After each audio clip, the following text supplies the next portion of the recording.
네, 지금부터는 헌법재판소 헌법연구관을 지낸 노희범 변호사와 함께 더 자세하게 좀 이야기해 보겠습니다. 어서 오세요. 세요. 네, 윤 대통령의 탄핵 심판에 대한 수기가 최장 기록을 세우게 됐습니다. 어떤 요인 때문에 이렇게 좀 길어지고 있다고 보시나요? 아무래도 대통령 탄핵 사건이라는 것이 이제 헌정사적으로 굉장히 중대하고 그렇기 때문에 재판관들이 결론을 내는 것뿐만 아니라 결정문의 어떤 이유를 작성하는 데 있어서도 국민들이 다 설득력 있게 작성하기 위해서 세심하게 좀 다듬고 있는 것이 아닌가 싶습니다. 어떤 부분을 좀 가장 그렇게 세심하게 고심하고 있을까요?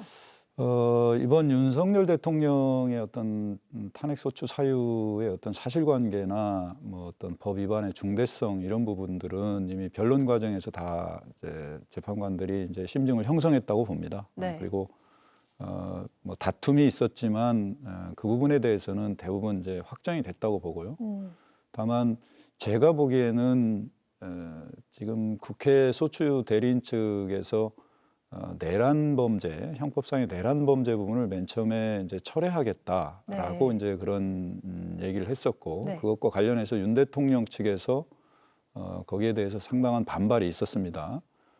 그래서 이론적 측면에서 보더라도 이 부분에 대한 판단을 할 것인지 아니면 하지 않을 것인지에 대해서 재판관들 사이에 상당한 이견이 있지 않을까 네. 이런 생각이 좀 들고요.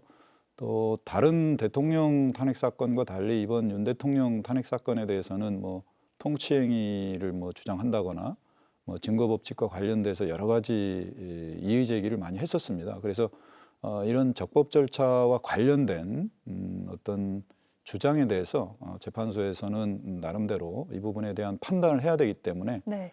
그런 것과 관련해서도 재판관들 사이에 좀 수기가 좀 이어지고 있는 것이 아닌가 싶습니다. 그럼 만약에 그 재판관들 사이에 의견이 갈릴 경우에 뭐 소수 의견이나 보충 의견이 담길 수 있다 이런 내용이 나오고 있는데 그럴 가능성에 대해서는 좀 어떻게 보실까요? 충분히 뭐 가능성은 얼마든지 열려 있습니다만 네.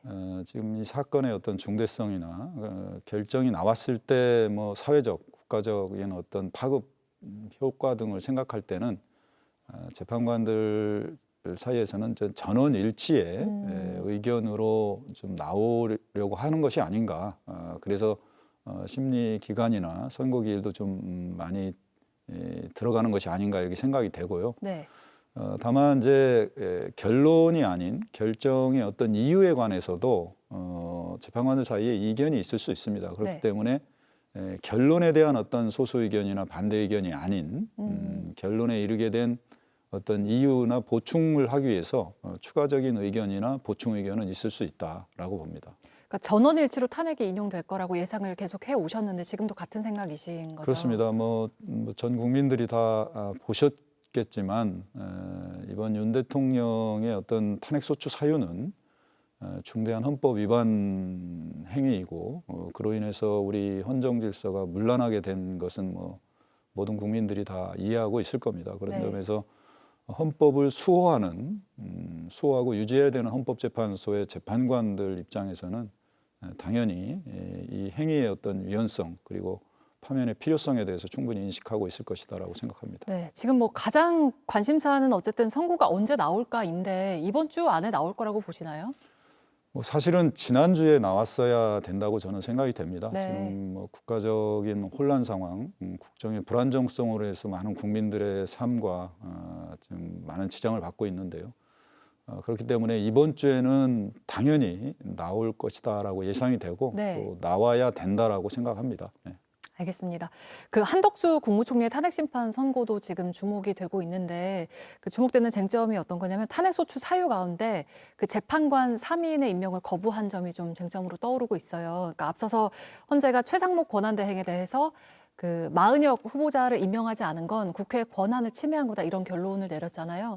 한덕수 총리 같은 경우에도 좀 같은 판단을 받게 될까요? 어떨까요? 그렇습니다. 뭐 지금 한덕수 총리에 대한 탄핵 사유가 한 5개 정도 되는데 네. 이미 최대행 그 권한쟁의 사건에서 국회가 선출한 재판관을 임명하지 않은 거에 대해서 권한을 침해한 것이고 위헌이다라는 결정을 이미 헌법재판소가 내렸습니다. 네. 그래서 한덕수 총리에 대한 탄핵 사건에서도 헌법재판소는 같은 입장을 낼 가능성이 있고요. 그래서 한덕수 총리에 대한 탄핵 사건에서도 법 위반 행위 부분은 인정이 될 것으로 예상이 됩니다.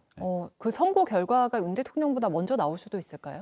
뭐 일각에서는 뭐 한덕수 총리 탄핵 사건이 먼저 선고돼야 되는 것이 아니냐 뭐 네. 이런 의견도 있습니다만 지금 우리 대한민국이라는 국가 공동체에서 그리고 대한민국 국민에게 있어서 가장 중대하고 시급한 사건은 대통령 탄핵 사건에 대한 선고라고 생각하고요. 이 점은 재판관들께서도 충분히 잘 인식하고 있다고 생각됩니다. 그래서 한덕수 총리 탄핵 사건 선고보다는 대통령 탄핵 사건 선고가 먼저 이루어질 것이다.